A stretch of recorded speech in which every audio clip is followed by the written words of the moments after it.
ناظرین، وسیلہ Urdu T V آپ کے روبرو ہے۔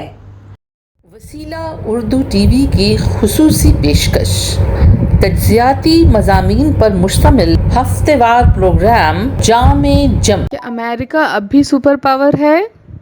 تحریر ڈاکٹر عبدالقیوم، ایسوسی at professor, Maulana Azad national Urdu university Hyderabad.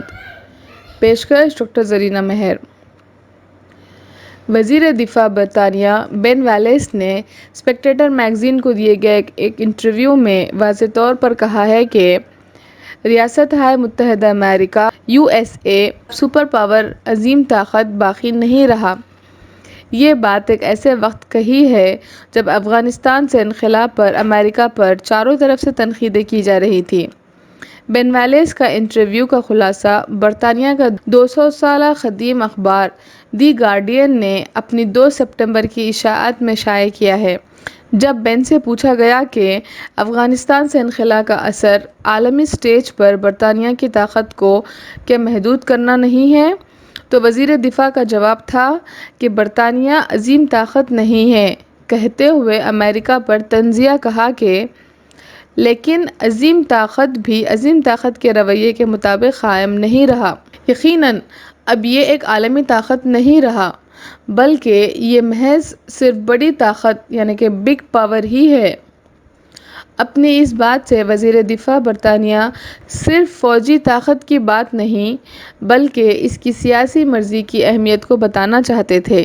ماہ اگست کے دوران جب کہ طالبان ہر روز کامیابیاں حاصل کر رہے تھے، تو وزیر دفاع بین نے طالبان سے فروری 2020 میں ٹرمپ نظم و نسق کی جانب سے طالبان سے کیے معاہدے پر تنقید کرتے ہوئے کہا تھا کہ یہ معاہدہ غلط تھا، اس سے فوجی طور پر کئی مسائل پیدا ہوں گے۔ واضح رہے کہ افغانستان میں امریکی اقدامات کے شریک کار کے نتیجے میں 457 برطانوی فوجی اپنی زندگیاں گنوا دی تھیں۔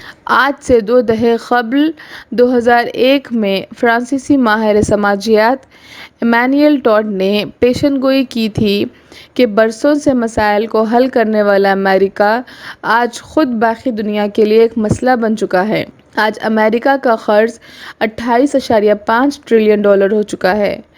بجٹ میں بڑے پیمانے پر خسارہ، سیاسی مسائل، پیداواریت اور اجرتوں کے درمیان بڑا فرق، یہ وہ مسائل ہیں جن کے نتیجے میں امریکہ کو زوال آئے گا۔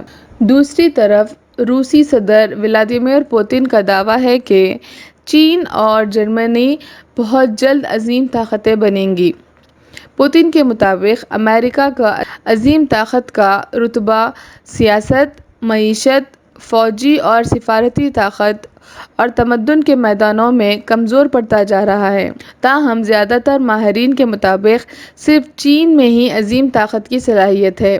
1945 کے بعد سے امریکہ کئی جنگیں ہاری ہے، بلکہ ملا عمر کے مطابق امریکہ کوئی جنگ جیتا ہی نہیں اور افغانستان کوئی جنگ ہارا نہیں ہے۔ خصوصاً کوریا، ویتنام، ہیتی، عراق، شام، سوڈان، صومالیہ، افغانستان، لیبیا وغیرہ سے راست جنگوں میں امریکہ کو بری طرح شکست سے دوچار ہونا پڑا ہے۔ خصوصاً 9/11 کے بعد امریکہ نے مسلم ممالک کو نشانہ بنا کر خود امریکی اعداد و شمار کے مطابق کوئی زائد از 50,000 مسلمانوں کا خاتمہ کیا ہے، جبکہ آزاد ذرائع کے مطابق لاکھوں جانوں کا اتلاف کیا ہے۔ 21 ستمبر کی روئٹر کی اطلاع کے مطابق یورپین یونین نے 2 دہائیں قبل طے کیا تھا کہ وہ خود اپنی 50 تا 60 ہزار کی طاقتور فوجیں بنائے گا، تاہم یہ ممکن نہ ہو سکا۔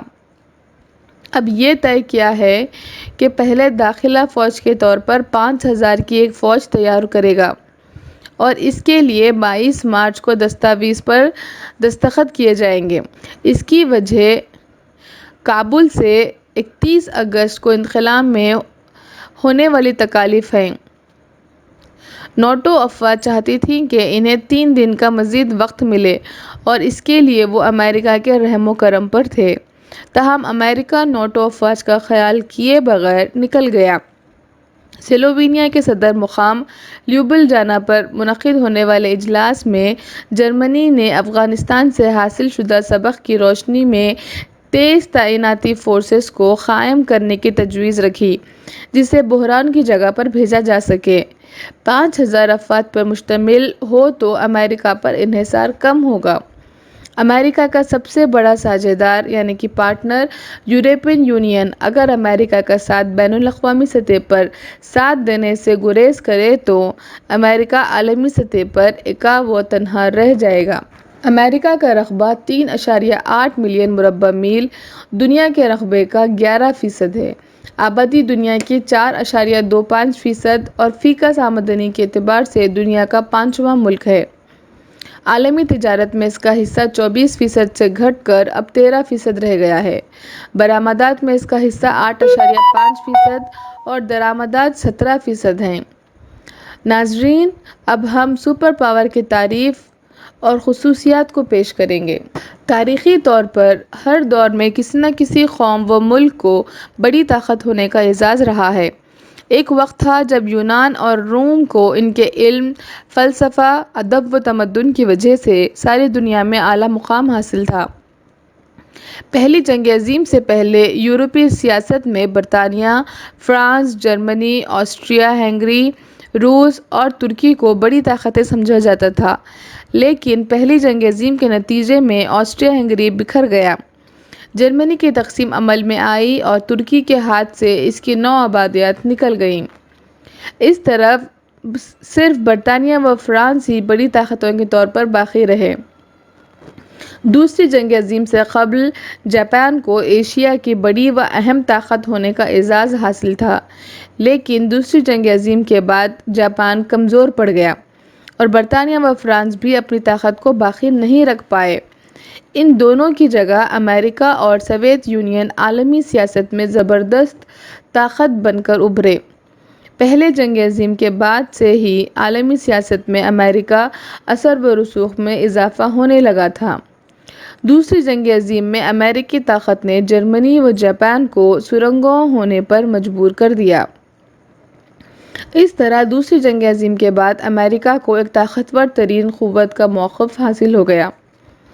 دوسری جنگ عظیم کے بعد بین الاقوامی تعلقات کی تاریخ میں پہلی مرتبہ ایک غیر یورپی طاقت کو بین الاقوامی سیاست میں فیصلہ کن طاقت کا موقف حاصل ہوا۔ دوسری جنگ عظیم میں محوری طاقتوں کی شکست فاش سے اور اتحادی طاقتوں کے فوجی و معاشی طور پر کمزور پڑ جانے کے نتیجے میں یورپ اور عالمی سیاست میں طاقت کا خلا پیدا ہوا۔ چنانچہ امریکہ اور سوویت یونین اس خلا کو پر کرتے ہوئے عالمی سیاست میں ایک برتر قوت کا موقف حاصل کر لیے۔ دوسری جنگ عظیم کے آخری ایام میں یعنی 16 جولائی 1945 کو امریکہ دنیا کے پہلے ایٹمی تجربے کے ذریعے سے اور بالآخر 6 اور 8 اگست 1945 کو ایٹمی اسلحہ کو جاپانی شہروں ہیروشیما اور ناگاساکی پر گرا کر دنیا میں ایک برتر یا عظیم طاقت سپر پاور کا موقف حاصل کر لیا۔ دوسری طرف سابقہ سوویت یونین USSR نظریاتی طور پر امریکہ کے مدمقابل تھا۔ اپنے کمیونسٹ نظریے کے ذریعے دنیا پر حکمرانی کا خواہاں تھا اور مختصر عرصے میں وہ نہ صرف ایٹمی صلاحیت کا حامل ہو گیا بلکہ اپنے پاس ہائیڈروجن بم رکھنے کا دعویٰ بھی کیا۔ سوویت یونین کی توسیع پسندانہ پالیسی اور کمیونزم کے پھیلاؤ کے اقدامات سے امریکہ اور سوویت یونین کے درمیان عالمی ٹکراؤ کی صورتحال پیدا ہو گئی اور ان دونوں نے دنیا کو 2 طاقتور فوجی بلاکوں میں منقسم کر دیا۔ اس طرح دنیا میں طاقت کے 2 مراکز پیدا ہو گئے۔ دوسری جنگ عظیم کے فوری بعد بین الاقوامی تعلقات میں ایک دوسرے کی مخالف طاقت کے 2 مراکز وجود میں آئے جسے 2 قطبی نظام بائی پولیرٹی کا نام دیا گیا۔ اس سے مراد 2 انتہائی حدوں پر قطبین پولرز کا وجود ہے۔ سرمایہ داریت اور کمیونزم کے ساتھ امریکہ اور سوویت یونین کو عالمی طاقت کی تقسیم میں 2 انتہائی حدیں سمجھا گیا اور یہ فرض کر لیا گیا کہ سرمایہ داریت اور کمیونزم کے درمیان امن اور بقا باہم ناممکن ہے۔ دوسری عالمی جنگ کے آخری دور میں پروفیسر W.T. فاکس نے عظیم طاقتوں کی اصطلاح کو وضع کیا تھا۔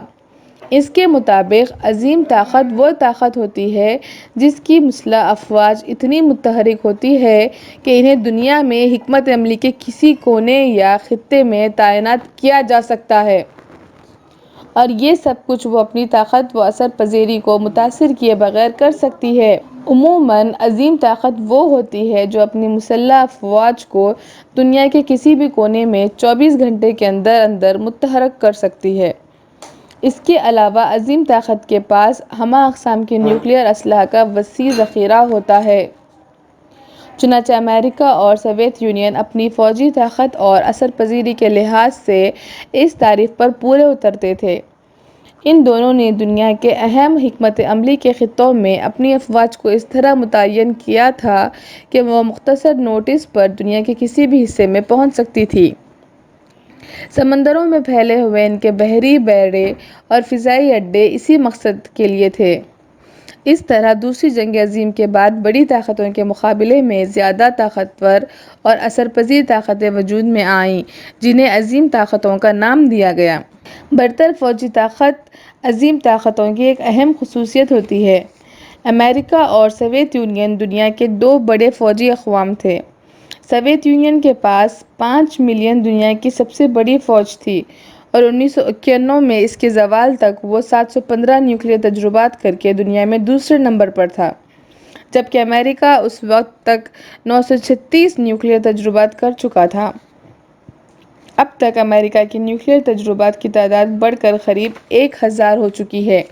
اس کا فوجی بجٹ برائے سال 2021 سے 2022 کے لیے $705.39 ٹریلین ہے اور اس کے پاس موجود نیوکلیئر اسلحہ ICBM 687، SLBM 464 اور بامبرز کی تعداد 300 اور اس کے مسلح افواج کی تعداد 13,65,800 ہے۔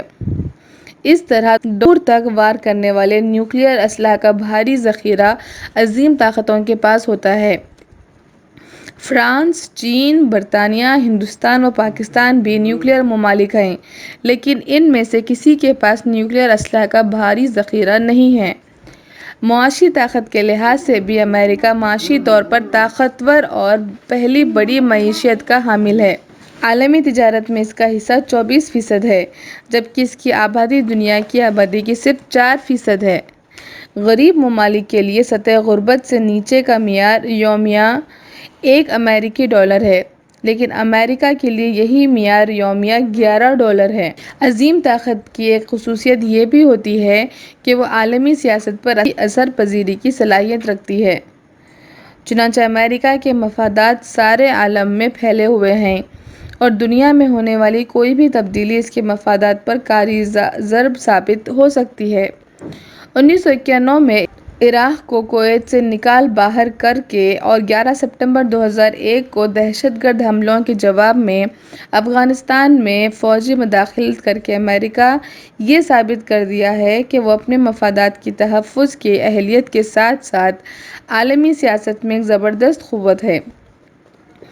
تاہم امریکہ کی سپر پاور حیثیت کو فوری طور پر کوئی خطرہ نہیں تاوقتے کہ چین کی برتری کا عملی مظاہرہ نہیں ہو جاتا۔